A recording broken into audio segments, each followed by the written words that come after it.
ప్రభువైన యేసుక్రీస్తు నామంలో అందరికీ హృదయపూర్వక వందనములండి. ఇర్మియా గ్రంథము 19వ అధ్యాయము. యెహోవా ఇలాగు సెలవిచ్చుచున్నాడు, నీవు వెళ్ళి కుమ్మరి చేయు మంటి కూజాను కొని జనుల పెద్దలలో కొందరిని యాజకుల పెద్దలలో కొందరిని పిలుచుకొని పోయి హర్సీతు గుమ్మపు ద్వారమునకు ఎదురుగానున్న బెన్ హిన్నోము లోయలోనికి పోయి నేను నీతో చెప్పబోవు మాటలు అక్కడ ప్రకటింపుము. నీవిట్లనుము, యూదా రాజులారా, యెరూషలేము నివాసులారా, యెహోవా మాట వినుడి. సైన్యములకు అధిపతియు ఇశ్రాయేలు దేవుడు నగు యెహోవా ఇలాగు సెలవిచ్చుచున్నాడు, ఆలకించుడి. దాని సమాచారము వినువారందరికీ చెవులు గింగురుమనునంత కీడును నేను ఈ స్థలము మీదికి రప్పింపబోవుచున్నాను. ఏలయనగా వారు నన్ను విసర్జించి ఈ స్థలములో అపచారము చేసి ఉన్నారు. వారైనను వారి తండ్రులైనను యూదా రాజులైనను ఎరుగని అన్య దేవతలకు దానిలో ధూపము వేసి నిరపరాధుల రక్తము చేత ఈ స్థలమును నింపిరి. నేను విధింపనిదియు సెలవియ్యనిదియు నా మనస్సునకు తోచనిదియునైనా ఆచారము నాచరించిరి. తమ కుమారులను దహన బలులుగా కాల్చుటకై బయలునకు బలిపీఠములను కట్టించిరి. ఇందును బట్టి యెహోవా సెలవిచ్చు మాట ఏదనగా, రాబోవు దినములలో ఈ స్థలము హత్యలోయ అనబడును గాని తోఫెతు అని అయినను బెన్ హిన్నోము లోయ అని అయినను పేరు వాడబడదు. తమ శత్రువుల ఎదుట ఖడ్గము చేతను తమ ప్రాణములను తీయ వెదకు వారి చేతను వారిని కూలజేసి ఆకాశ పక్షులకును భూజంతువులకును ఆహారముగా వారి కళేబరములను ఇచ్చి ఈ స్థలములోనే యూదా వారి ఆలోచనను యెరూషలేము వారి ఆలోచనను నేను వ్యర్థము చేసెదను. ఆ మార్గమున పోవు ప్రతి వాడును ఆశ్చర్యపడి దానికి కలిగిన ఇడుమలన్నిటినీ చూచి అపహాస్యము చేయునంతగా ఈ పట్టణమును పాడుగాను అపహాస్యాస్పదముగాను నేను చేసెదను. వారు తమ కుమారుల మాంసమును తమ కుమార్తెల మాంసమును తినునట్లు చేసెదను. తమ ప్రాణము తీయ వెదకు శత్రువులు తమకు ఇబ్బంది కలిగించుటకై వేయు ముట్టడిని బట్టియు దాని వలన కలిగిన ఇబ్బందిని బట్టియు వారిలో ప్రతివాడు తన చెలికాని మాంసము తినును. ఈ మాటలు చెప్పిన తరువాత నీతో కూడా వచ్చిన మనుష్యులు చూచుచుండగా నీవు ఆ కూజాను పగులగొట్టి వారితో ఇలాగనవలెను, సైన్యములకు అధిపతియగు యెహోవా ఇలాగు సెలవిచ్చుచున్నాడు, మరలా బాగు చేయనశక్యమైన కుమ్మరి పాత్రను ఒకడు పగులగొట్టునట్లు నేను ఈ జనమును ఈ పట్టణమును పగులగొట్టబోవుచున్నాను. తోఫెతులో పాతిపెట్టుటకు స్థలము లేకపోవునంతగా వారు అక్కడనే పాతిపెట్టబడుదురు. యెహోవా వాక్కు ఇదే. ఈ పట్టణమును తోఫెతు వంటి స్థలముగా నేను చేయుదును. ఈ స్థలమునకును దాని నివాసులకును నేను అలాగున చేయుదును. యెరూషలేము ఇండ్లును యూదా రాజుల నగరులను ఆ తోఫెతు స్థలము వలనే అపవిత్రములగును. ఏ ఇండ్ల మీద జనులు ఆకాశ సమూహమను దేవతలకు ధూపము వేయుదురో లేక అన్య దేవతలకు పానార్పణములు అర్పించుదురో ఆ ఇండ్లన్నిటికీ అలాగే జరుగును. ఆ ప్రవచనము చెప్పుటకు యెహోవా తన్ను పంపిన తోఫెతులో నుండి ఇర్మియా వచ్చి యెహోవా మందిరపు ఆవరణంలో నిలిచి జనులందరితో ఇలాగు చెప్పెను, సైన్యములకు అధిపతియు ఇశ్రాయేలు దేవుడు నగు యెహోవా ఈ మాట సెలవిచ్చుచున్నాడు, ఈ జనులు నా మాటలు వినకుండా మొండికి తిరిగియున్నారు గనుక ఈ పట్టణమును గూర్చి నేను చెప్పిన కీడంతయు దాని మీదికిని దానితో సంబంధించిన పట్టణములన్నిటి మీదికిని రప్పించుచున్నాను. ఇర్మియా గ్రంథము 20వ అధ్యాయము. ఇర్మియా ఆ ప్రవచనములను పలుకగా యెహోవా మందిరములో పెద్ద నాయకుడును ఇమ్మేరు కుమారుడు నగు పషూరను యాజకుడు విని ప్రవక్త అయిన ఇర్మియాను కొట్టి యెహోవా మందిరమందున్న బెన్యామీను మీది గుమ్మము నొద్ద నుండు బొండలో అతనిని వేయించెను.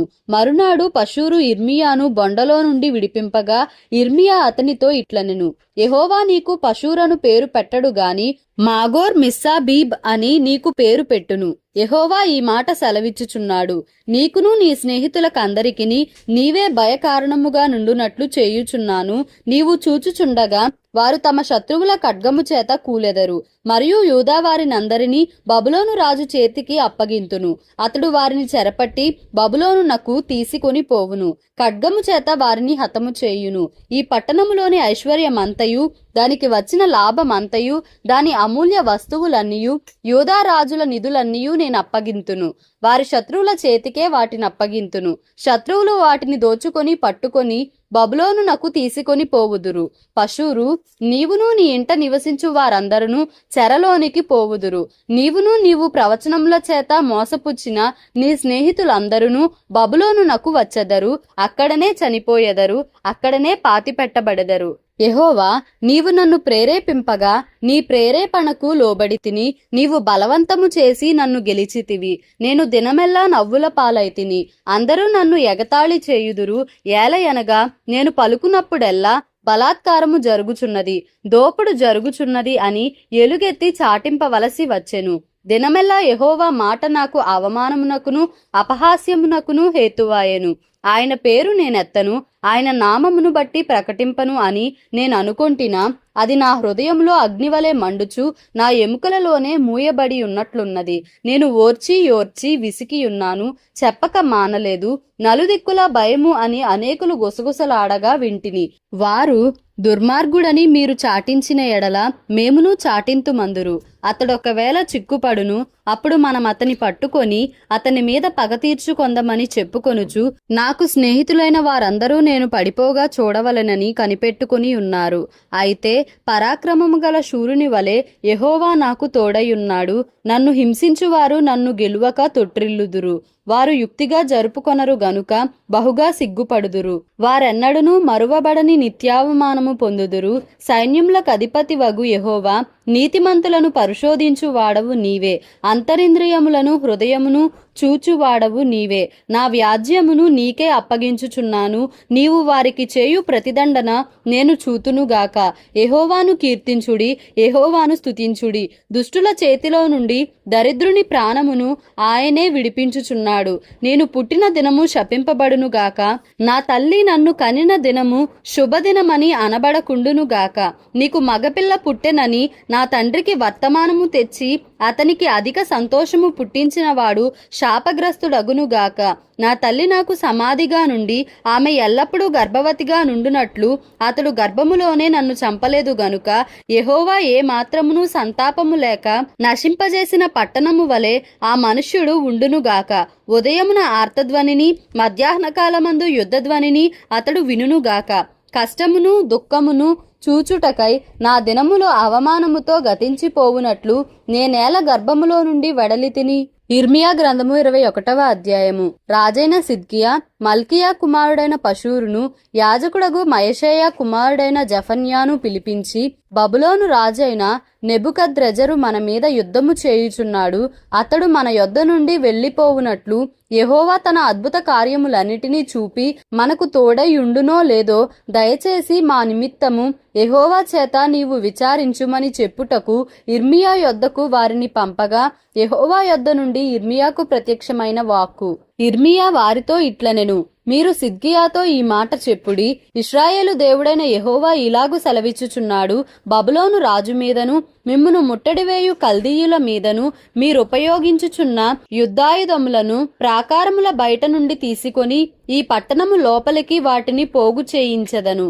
కోపమును రౌద్రమును అత్యుగ్రతయు కలిగిన వాడనై బాహుబలముతోనూ చాచిన చేతితోనూ నేనే మీతో యుద్ధము చేసెదను.